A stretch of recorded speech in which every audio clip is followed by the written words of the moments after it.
బిడ్డ న్యాయంగా పోదాం, తల్లి బిడ్డ న్యాయంగా పోదాం. మీరు ఒక మాట అనండి, నేను తీసుకుంటా. కానీ మీరు నన్నన్నా పర్లా, పార్టీనన్నా నేను భరిస్తాను.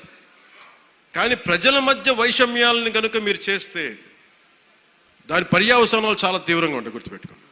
ఎందుకంటే నాకు ఓటమి భయం లేదు, ఇది చాలా చాలా అర్థం చేసుకోవాలి అందరూ. నాకు ముందుకెళ్ళే ఆలోచనే తప్ప ఓటమి భయం లేదు. ఎందుకంటే నేను నిలబడతాను, నాకు తప్పు అని నేను ఒక వాస్తవంలో బతుకుతాను. ఈరోజు పదవులు ఉండొచ్చు, పదవులు పోవచ్చు, వీటి మీద నేను ఆలోచించుకొని చేయను.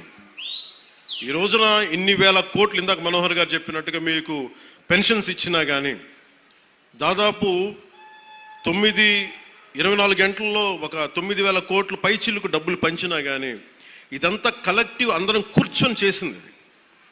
దానికి ఒక అనుభవశీలురు, ఒక బలమైన పార్టీ తెలుగుదేశం పార్టీ. ఆ పార్టీని కూడా నేను చాలా గౌరవిస్తాను, ఇప్పుడు కాదు, నేను ముందు నుంచి చెప్తున్నాను. అలానే జనసేన బలహీనం అని చెప్పట్లా, జనసేన చాలకు బలం. రోడ్ల మీదకి అన్యాయం జరిగితే జనసేనకున్న బలం అది నేను ఇక్కడ ఒక ఆంధ్ర రాష్ట్రంలో చెప్పట్లా. నా సిద్ధాంతాల్ని, జనసేన సిద్ధాంతాలు నమ్మేవాళ్ళు ఊరికి 10 మంది ఉన్నా వాళ్ళు 1000 మందితో గొడవ పెట్టుకుంటారు. అది జనసేన. ఈరోజు కూర్చోబెట్టి నా మీద అందరూ మాట్లాడేస్తూ ఉంటాను, ఏం చేసావు అది ఇది మాట్లాడుతూ ఉంటే,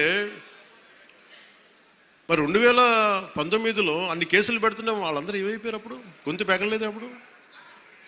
అప్పుడు ఏమైపోయింది? ఆ రోజు అంటే మీరు కేసులు పెడతారని మన నారాయణ గారు చెప్తున్నారు కదా. అందుకని ఇవన్నీ దృష్టిలో పెట్టుకొని మీరు ఈ అలయన్స్ని దయచేసి ఎవరు కూడా, జనసేన నాయకులు కావచ్చు, కూటమి నాయకులు ఎవరైనా కావచ్చు, దీన్ని దయచేసి బలహీనం చేయకండి. ఎందుకంటే నాకు చంద్రబాబు నాయుడు గారికి చాలా అపారమైన అవగాహన ఉంది మన ప్రజలను ఎలా కాపాడాలని. మా ఇద్దరి మధ్య అసలు అలాంటి అరమరికలు కానీ విభేదాలు కానీ లేవు. ఇండివిజువల్గా ఒకసారి మాట్లాడచ్చు, కానీ కొన్ని చోట్ల 2 పక్షాల నాయకులు కావచ్చు, ఇది ఎక్కువ కాలం నిలబడదు. నేను చెప్తున్నాను కదా, ఎందుకంటే స్టెబిలిటీ ఇవ్వాల్సిన బాధ్యత మా మీద ఉంది. అందుకని మేము దాన్ని తీసుకున్నాం. అలాగే పెన్షన్స్ ఉన్నాయి. ఎన్టీఆర్ భరోసా పెన్షన్ కింద ప్రభుత్వం 63,50,000 మంది పెన్షన్దారులకి ఆర్థిక భద్రతను అందిస్తుంది. ప్రతి నెల దాదాపు 2,750 కోట్ల పెన్షన్, సామాజిక పెన్షన్ పంపిణీ చేస్తుంది. ప్రతి నెల 1వ తారీఖున బెనిఫాక్టర్స్, లబ్ధిదారులకి నిరంతరంగా అందజేస్తున్నాం. దానికి డ్రామాలు చేయట్లా. మేము ఆ వ్యవస్థను పెట్టాం, ఈ వ్యవస్థను డైరెక్ట్గా అసలు గోల్ చేయకుండా డైరెక్ట్గా ప్రభుత్వ అధికారులు వచ్చి ఇంటికి వచ్చి తలుపు తట్టి ఇస్తున్నారు. అంటే గత వాళ్ళు ఏం చేస్తున్నారంటే ఇవి చేసిన విధానం కాదు అది. అలాగే చేనేత కార్మికులకి ఉచిత విద్యుత్ ఇవ్వడం జరుగుతుంది. మరమగ్గాలకి నెలకి 500 యూనిట్లు, మగ్గాలకి 200 యూనిట్ల వరకు ఉచితంగా. తల్లికి వందనం ద్వారా 62,27,000 మంది విద్యార్థులకి 10,000 కోట్ల రూపాయలు సాయం చేశారు. వాళ్ళు కొన్ని వేల కోట్లు దోచేసుకుంటా ఉంటే 23,000 కోట్లు, 25,000 కోట్లు మద్యం, కల్తీ మద్యం అందజేసి దోచుకుంటే మనం అన్నీ ఆపి, వాళ్ళ దోపిడీని ఆపి ఇక్కడ 10,000 కోట్ల రూపాయలు తల్లికి వందనం పథకానికి ఇస్తా ఉన్నాం.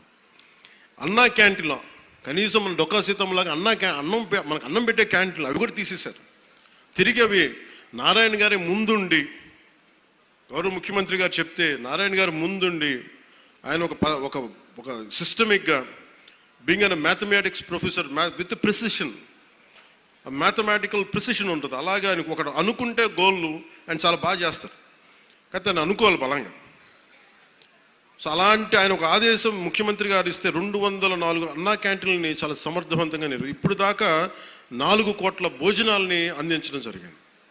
అలాగే ఆటో డ్రైవర్స్కి ఏడాదికి 15,000 చొప్పున 436 కోట్ల రూపాయలు అందించడం జరిగింది. దాదాపు 2,90,000 మంది లబ్ధి పొందారు.